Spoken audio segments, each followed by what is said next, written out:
Hey friends, thanks for joining tonight. I hope all of you are doing really well. So, in the comments I think it's on the bottom right hand of your screen, that's where you can communicate. If you have questions, put them in the comment section. I'll tackle them at the end. But first, how long have you guys been CrossFitting?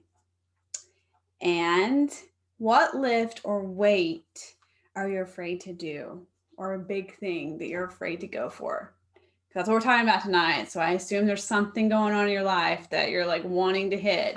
So I'm just curious what that is. So if you could put that in the comments, that would be great. So I am Kimberly Jarman, and I am a life coach. And so I work with CrossFitters to help them take control of their lives so they can start creating the results they actually want so they can live an above average life. That's results in the gym or outside of the gym. My business partner is a naturopathic physician. And so together we really approach it from a holistic perspective, because when my clients come on, they onboard with her and they do a neurotransmitter hormone panel just to see what the baseline is, because chemicals really do impact our mental health and our mindset. And from that baseline, then we start working on that with Dr. Carmen and then mindset with me. And I have had such great results with this. So I used to own a CrossFit gym. I guess I'm a serial entrepreneur at this point. And I had my 6 p.m. class. It was really funny. Is like there wasn't a lot of people, and this group of friends came in, and we used to joke because it came straight out of drug court. So it was like my 6 p.m. felon class. They were the greatest group of people. Like they really were wanting to change their life, and they just think the first step of changing their life was to show up to a gym, like get physically healthy, right? So it's the easiest one most of us know about, really to improve our health. Just go to a gym to get physically healthy. And one of them I became friends with, and we started working. Not only did he show up to the gym, and we started working on mindset work. And that man is 5 years sober from meth last month. I am so proud of him. I'm so proud of all of the things that he has overcome and how CrossFit was the landing space for him, and to really kind of start developing it and then getting to work together on his mindset and his self concept. Like this is huge, and it's huge for him. So it's kind of like an idea. Uh yeah. So let's talk about the why. Okay. Why is it so hard for us to do heavy lifts? Why is it so hard for us to go and do big things, achieve big goals, right? If we understand the why, things tend to make a lot more sense, because if we don't understand the why, we usually end up in this loop of where we're like blaming ourselves or feeling very out of control, that it's like external things that are causing it. But when we can get to the why and understand, then we can start really making progress forward. So there's two reasons why a lot of times we fail or we're afraid to lift heavy or do big things. And I'm going to talk about the first one, going to get a little nerdy into science, and then from there we'll kind of move on. But the first reason is we have to understand the human brain. And we have thousands and thousands of thoughts a day. You all know that, right? That's, you live in your brain, you understand. And those thoughts come from two different areas of the brain. The oldest part of our brain is called the primal brain. And the youngest part of our brain is in here, and that's called the prefrontal cortex. So the primal brain has three like missions, like that it's what it survives for, and it's the survival of the organism, us, right? And so it spends its day seeking pleasure, avoiding pain, and utilizing as little energy as possible. That's its whole thing. And that's where some of our thoughts come from, is from that part of the brain that seek pleasure, avoid pain, and utilize as little energy as possible. Well, why? Why is that what its primary mission is? And we have to go back to us as at the beginning of the humans, right? Hundreds of thousands, if not millions, whatever, years ago, when we lived out in nature, right? And we lived in caves. that part of our brain is what kept us alive and surviving. The seeking pleasure part of it, right? So everything was a threat to us. The animals, other tribes of people, the environment, nature, everything was a threat for our survival. So we wanted to hide in the caves where it was safe. And for us to go out, leave the cave, go seek food, right? We're putting ourselves in a threat of danger. When we're leaving the cave to go seek food, we could get lost, an animal could attack us, other humans could attack us. So it developed this mechanism for pleasure. So when you went out and you got food and you ate, you felt pleasure. So then that made us want to do it again, right? So we'd eat, we'd feel pleasure, and give us the courage to go back out, get more food. Avoiding pain, it's kind of a no-brainer, right? Like, why would we want to avoid pain? Because pain in our brain, whether it's emotional pain or physical pain, it cannot separate. Our brain can't. Pain means imminent death. If we're in pain, that means we've subjected ourselves to something dangerous, something that could kill us. So the brain really wants to avoid as much pain as possible. So that's like, I'm gonna pull this CrossFit in for a minute. So when you go into the pain cave, I think some of you guys have heard of that, like where the WOD, like Fran, where it starts to get really hard. That's why we want to bail out of it, right? Is because our body, our primal brain is feeling threatened at that point. It's saying imminent death is coming. We could have a heart attack. We don't have enough oxygen. We have to stop and shut this down. So that is why the pain mechanism is there. Okay. And then let's go into it utilizes as little energy as possible. So if you think back when we were very old back then, okay, it was feast or famine. When there was lots of food in the springtime and the summer, right, our body wanted to eat that, right? And our energy. But then winter came and it became a famine.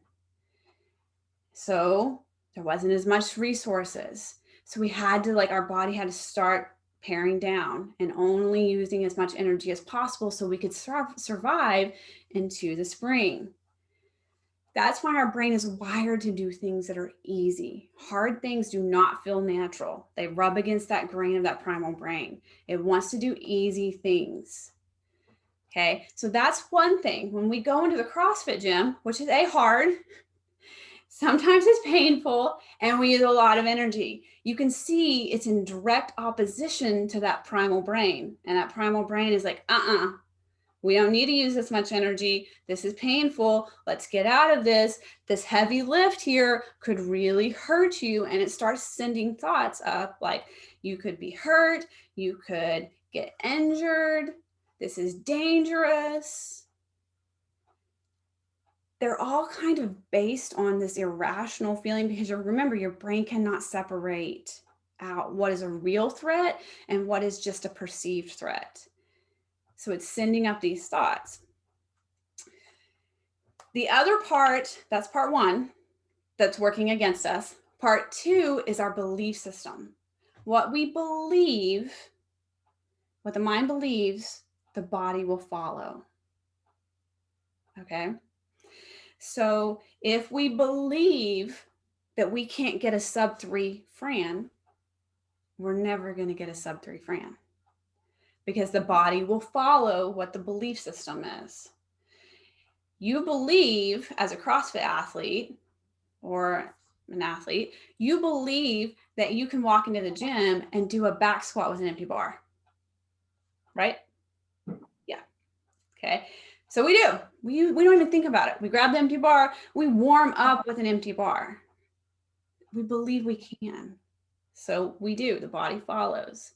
So I'm going to show you guys an example here in terms of what we believe and how they impact us. I know a lot of you have seen the example of when a car is on someone and like a human will pick up the car, or multiple humans will pick up the car to free the human that's trapped underneath it. If you ask all these humans if they could pick up a car previous to this incident, they would tell you no. There's no way I can pick up a multi-thousand-pound vehicle. But in this situation where there was no choice, they had to. They upgraded from the primal brain into the prefrontal cortex that said there is no option. You have to pick this car up to save this human. So the body followed and did it. Okay. Here's an example from my life. So you can see the arrow here. And this is a leash that is connected to my two dogs. And the leash is then connected to my hips. Okay. This is about a 3-foot hole. I'm standing up on the road about a foot away from them. They jump down in this 3-foot hole. And if you go down here, down into this ravine, there's a river down there at the bottom. They decided they wanted to go chase this flock of ducks in the river. Okay. And I didn't want to go down into that ravine in the river, and it was filled with poison ivy, which I'm really allergic to. So my brain was like, nope, not today. I am not going down into that ravine. This dog is half St. Bernard and half Pyrenees. He's 120 pounds. She's a lab and she's 66 pounds. Math, that's 186 pounds connected to me. For context, I'm 131 pounds. Okay. That's 4 45-pound plates tied to the end of a rope. So my brain was like, there is 0 options. I'm not going down this hill, and I'm not going to unhook them from me, because then I have to go chase them down the hill in this poison ivy. I have to pull them up out of this hole. Okay. So you can see, just for more context, where I'm at and where they're at, this hole. So I decide I have to pull them up. They do not help me. Toby, this guy, flips over on his back with his paws up in the air. The other one flips over onto her side. And hand over hand, I pull those dogs up out of that hole. Okay. My brain did believe that I had to. It believed I have no other option. There's no one coming to rescue me. I'm not going down this hill. We have to do this. Do you think if I went into my CrossFit gym and you put 4 45-pound plates on a rope and threw it down in a 3-foot hole, that I could stand there and pull it out? No, my brain would be like, I can't even push a sled with that many plates on it. There's no way I can pull one out, right? But I had no choice. My brain believed you have to do this. So that's why it's really important to understand what our primal brain does and what our beliefs do in terms of how we show up and how it impacts our lifts, how it impacts our CrossFit performance, how it impacts your life and your work, in your home, everywhere, because these things are constantly running. So how do we overcome them? Okay. How do we overcome this primal brain? How do we overcome this belief system? Right? 2 things. One of them is self-confidence. And when I say that, most people are like, yeah, I know what confidence is, Kim. Got it. I've been working on self-confidence all my life, right? But confidence and self-confidence are 2 different things. You guys are very confident in your ability to walk, because you've walked for years. You have lots and lots of reps of walking, right? Confidence is historical based. It's based on history and reps. So if you've been doing your job for more than 3 years, you have lots of confidence in your ability to do your job well, right?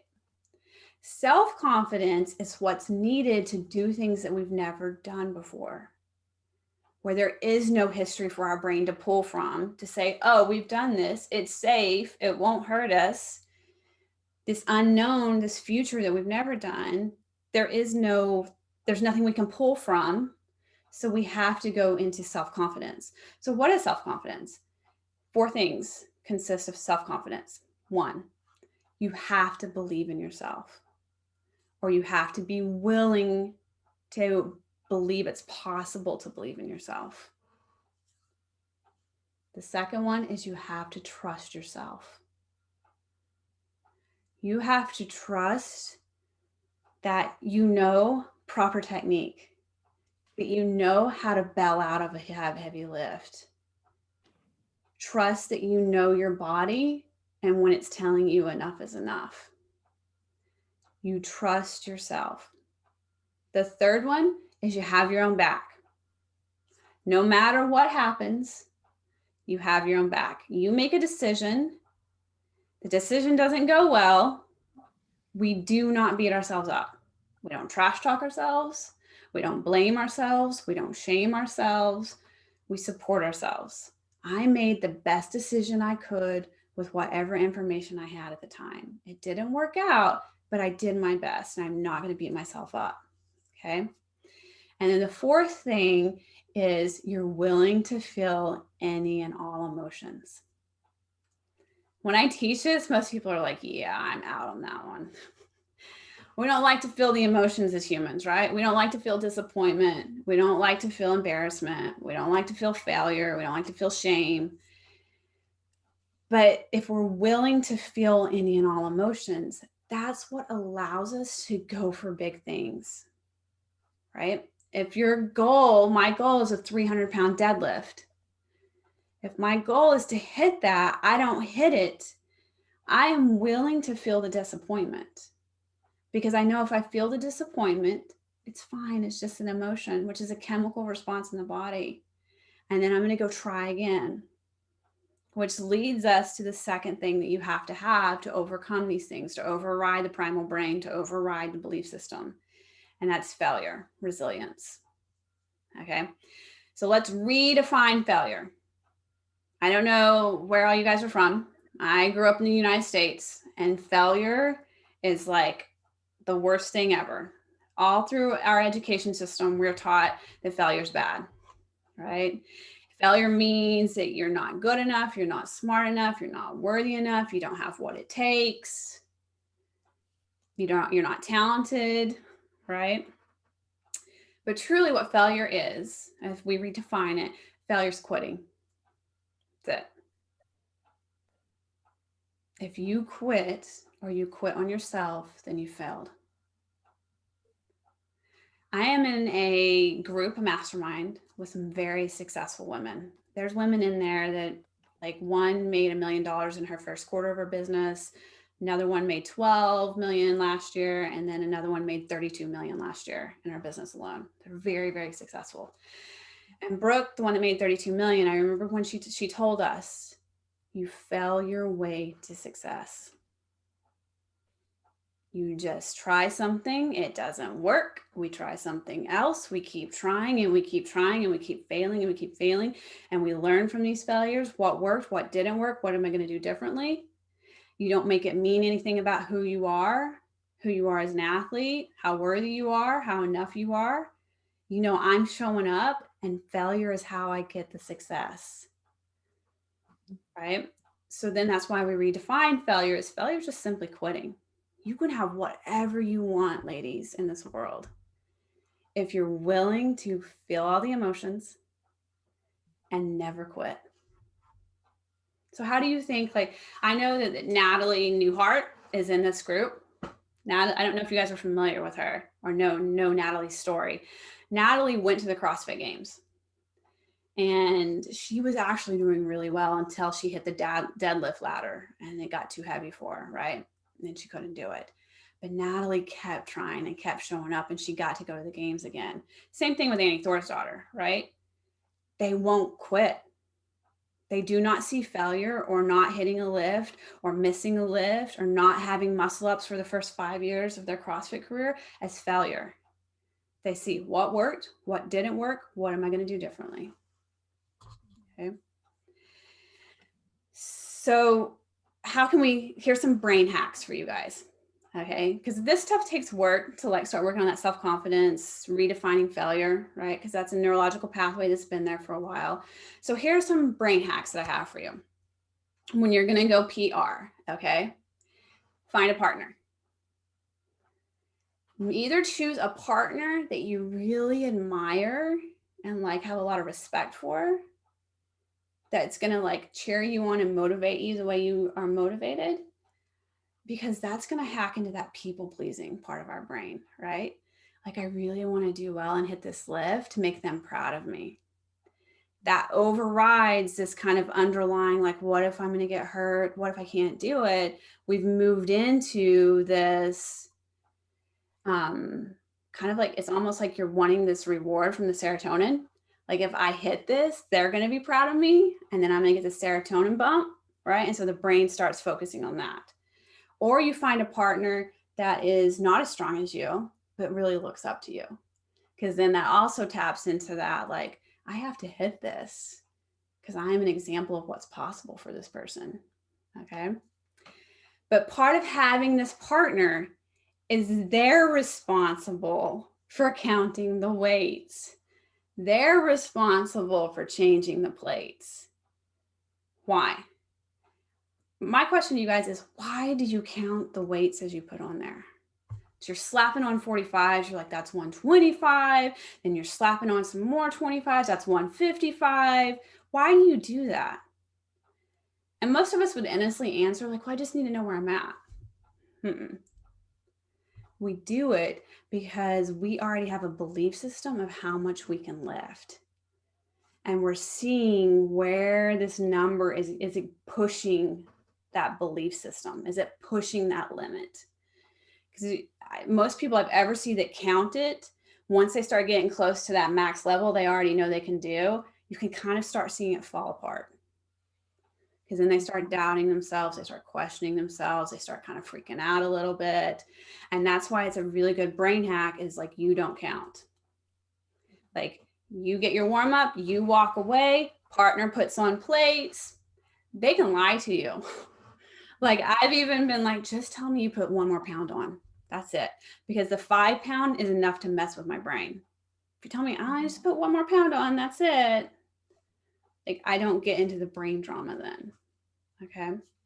It's very true. It actually happened last time we did like girls gun RX or whatever competition, and this girl, she was like, we were partners and doing deadlifts, and she's like, I'm not counting until I do it, because she said that it probably will interfere with that, and it's true. Like, she did very well.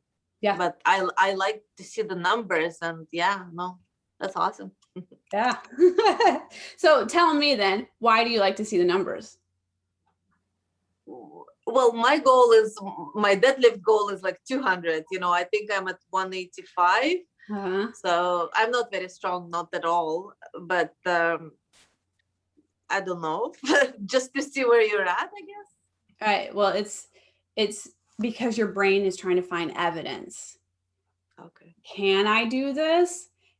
So you have to ask yourself, okay, does my brain believe I can do 200 pounds? And if you say no, it doesn't, then your brain is trying to gain evidence to prove, see, you can't do it.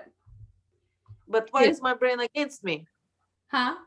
Why is my brain against me? Because it's belief systems, right? Like, and usually a lot of our belief systems are built when we were like 7 or 8 years old. And we're just running off these belief systems, like, you're not worthy enough. Like, most humans have, I'm not enough and I'm not worthy, right? And so their brains. Yeah, because it's true. Because I often would say, like, I'm not strong. Like, I know I'm not strong because I didn't do sports when I was a kid. Like, there are very athletic people who do gymnastics, and like, since they were kids, and I see how they perform much better. Or like, I see a lot of hockey players who are very strong and they do so well in CrossFit. But, I didn't do sports as a kid, and I've only been doing CrossFit for a year. But I often say, I'm not strong. So that's not a good thing to say then. That's the belief system right there that's screwing you over. That I'm not strong. So then your brain's like, okay, because our brain does not like to be wrong. Whatever you believe, it's going to look for evidence every day to prove that belief true. Okay. So you have a belief in there, I'm not strong. The brain says, all right, I'm all in. That's what we believe. Going to go do this deadlift. See, I didn't get it. See, I'm not strong. It's because I didn't play sports. Bad brain. It's just, I mean, our brain is all about survival, and it's doing the best it can to like make sure that we survive. And so a lot of times in the coaching world, we talk about an unmanaged brain is like a 2-year-old with a knife in there, just like running around in chaos, right? And when we can like say, okay, let's kind of like start choosing what we believe, dismantle some of these beliefs. Let's get some organization up in here to create what we want. Another hack would be to, like, as you're warming up, we'll use deadlifts since you mentioned deadlifts. Okay. So like you've warmed up. Now maybe you slap on like 95 pounds on the bar. Okay. That's a little bit lighter. And then you bump it up to like 135. That's heavier, right? And your brain's like, it's heavy. And we just go like, yeah, it's heavy. I lift heavy things. And then you pull off some weight and you go lighter. We're not counting, remember? And we just keep messing with our brain. Like we do a heavy one, and then we do a lighter one, and then we might do 2 lighter ones, and then we might do a little bit heavier one. So then our brain is on this guessing game of like, what are we doing? It's like, is this heavy or is this light? I don't know. Because usually when we do this incremental heavy, our brain starts predicting. It's going to get heavier. It's going to get heavier. It's going to meet, or I can't do it anymore. But when we're messing with it, going up and down, it's just like, well, I don't know what we're doing here. So then you could do like a heavy, a light, and then your PR. And you just type like, yep, it's heavy. I lift heavy things. Because you should have enough confidence in your ability of technique and to bail. You know when it's like, yeah, this is not going to happen. Right. Practice bailing. I think that's a really good habit to incorporate, is like when you're doing a back squat and a heavy one, like intentionally, like I'm going to bail out of this back squat. So then we kind of calm the brain down. Like, oh, okay, if it's too heavy, I'm not going to get crushed underneath it. I'm not going to like die underneath this. Like I know how to bail. See body, we know how to bail. And if you don't know how to bail, like out of a snatch, out of a back squat, like talk to your CrossFit coach. Teach me how to bail out of these things properly. Okay. I know, but yeah. I know how, but I never bailed, and I'm scared of bailing. I would practice it then, right? Like even with light, so you can kind of like calm the brain down, that it knows like, okay, I know how to do this. I'm safe. If this gets too heavy, I'm safe. I've done this. I've practiced it. I know how to bail out of it. I think for me, like I know my knee sometimes gets wonky a little bit, my left knee, it's just, so that's my justification often for, not lifting heavy. And then I pulled my groin during the last lockdown. Mm-hmm. So that took a while, I'm probably still like feel it time to time.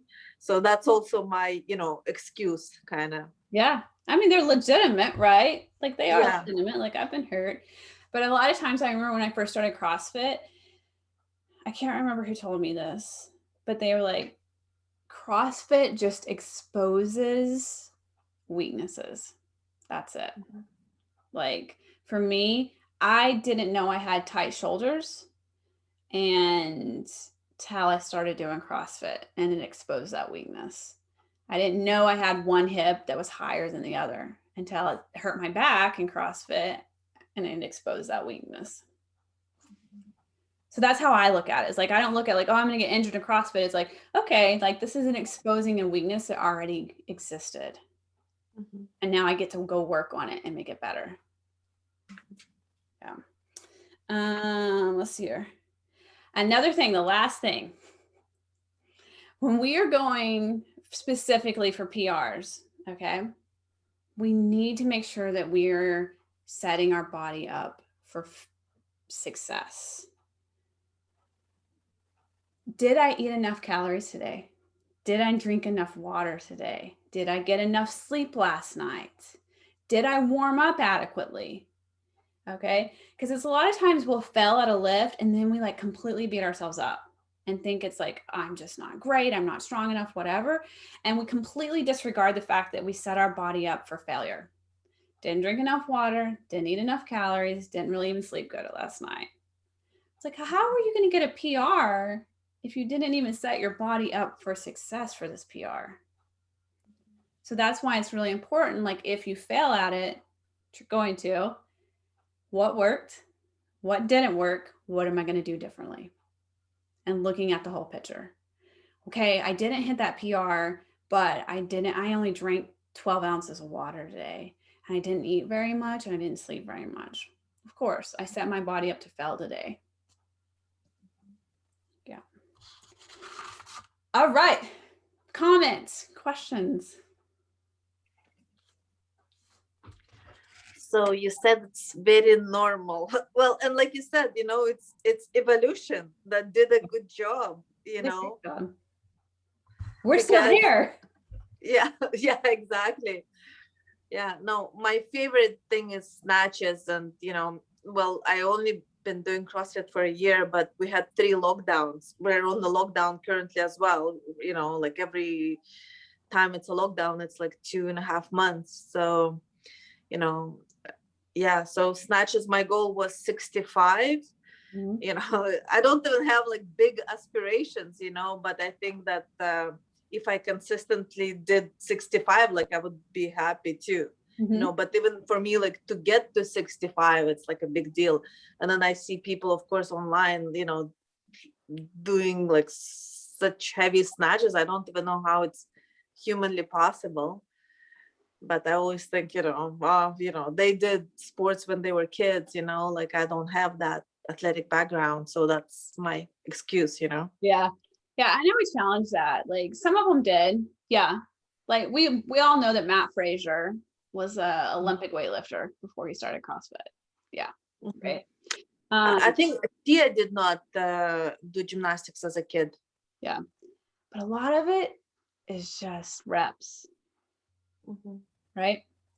Like I am working on muscle ups right now. Every day after my workout, I go and I work on 3 things to help my muscle ups every day. So I'm just getting reps in every day. Right. And that's what they've done. Snatches. You get enough reps in, the brain gets comfortable with it. You start working on like, what is it called?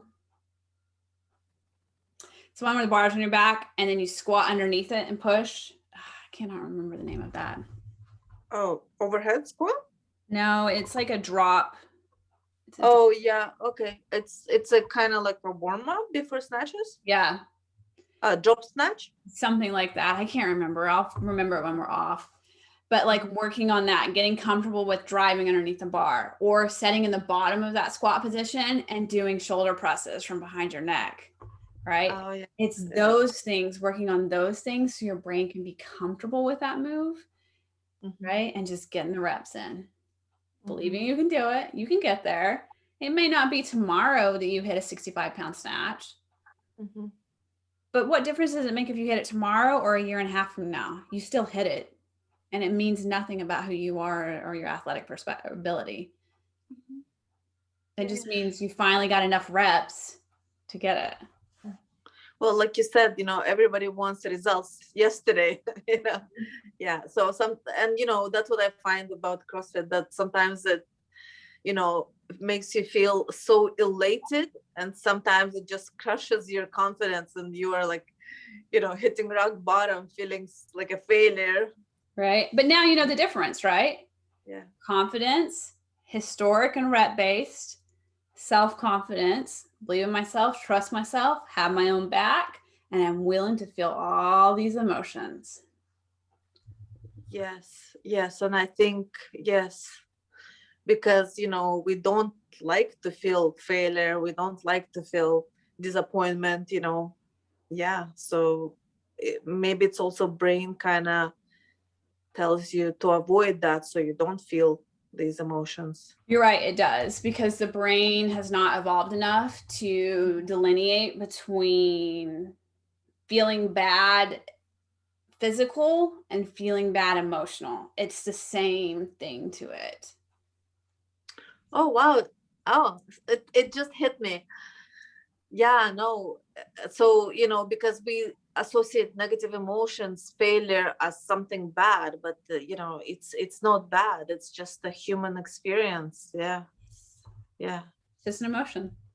Yeah, it's just an emotion. Yeah. Yeah, to nerd out with you for a second, right? So, like, we have a thought, which is two neurons firing, right? We have a neurotransmitter, and the neurons fire. It's a chemical response. That's the thought. The chemical response is a feeling and emotion. So that vibration travels through the body. So that's all an emotion and feeling is a chemical response created by a thought. That's it.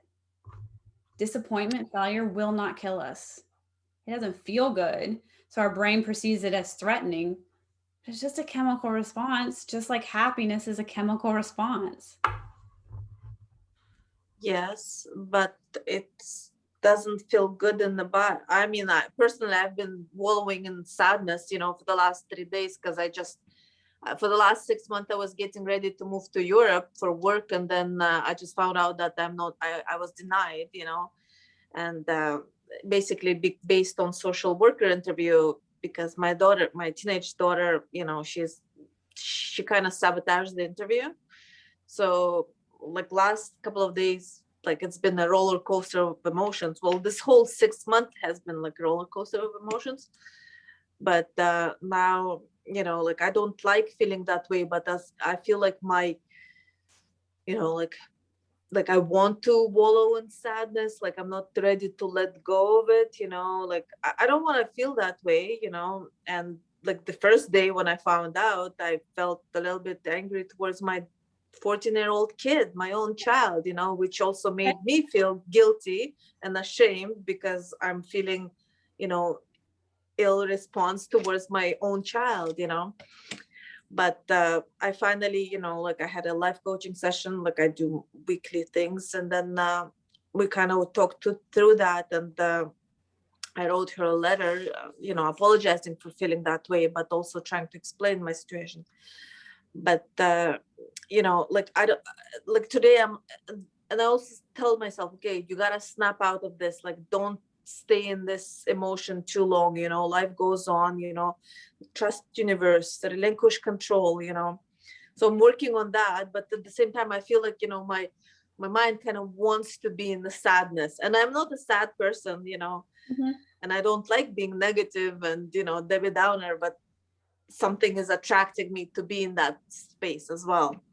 But maybe it's a grieving process, and I need to grieve that, because I've lived, like I imagine myself living in Europe, I've moved there in my mind, Yeah. I was attached to the idea, and the outcome too much. I would say from a coaching perspective, and we can do a one-on-one call if you want, so then Mhm. it's not with a group here. But from a coaching perspective, you need to feel and process the emotion of disappointment and grief, and like allow your body to feel that, because that's what it's wanting to feel, right? And then the second is, once you can kind of do that and just honor that space that you're in, instead of like, it's so messed up how we do this. Like, you are already feeling grieving from being disappointment, and then you're mad at your kid, which is understandable. And then you pile shame and guilt on top of that for being mad at it. It's like, instead of saying like, yeah, of course I'm mad at her. It's okay. It's an emotion. I get to feel this. It means nothing's gone wrong here. I'm not a bad human. I'm just a human experience and emotion towards another human. That's it. Right. And I'm going to feel these emotions. And then when we can feel them, they dissipate. They start moving through the body. And then that starts allowing you to upgrade from that primal brain into the prefrontal cortex. And the prefrontal cortex is where you guys make decisions. We delay instant gratification, where our goals are set and planned at, right? And when you can upload into that prefrontal cortex, you can start problem solving. Okay, this interview said no. I'm going to Europe. I'm not going to quit, because failure is not an option, and all failure is quitting. What are my other options to get there? What's some other paths? What do I get? What are my next steps? Thank you. Yeah. Well, I appreciate you guys showing up tonight. Thank you so much. I appreciate it. Thank you, Kim. That was awesome. Yeah. I'm doing them every Thursday. So next week I will do them Thursday. And then for the month of June, my business partner, Dr. Carmen Jones, is going to join me because we're going to start diving into hormones and athletes. But I am offering to you guys, like, if you want to do a free call and we can talk about like where you're at, where you want to be, why you're not there yet, I'm more than happy to do that. You know me, you have DM me and we'll set up that free call. We'll just do it via Zoom like this. Okay, that's Wow. awesome. All right, Thank you girls. so much. Have a Thanks. wonderful night. Bye. Thank you. Bye.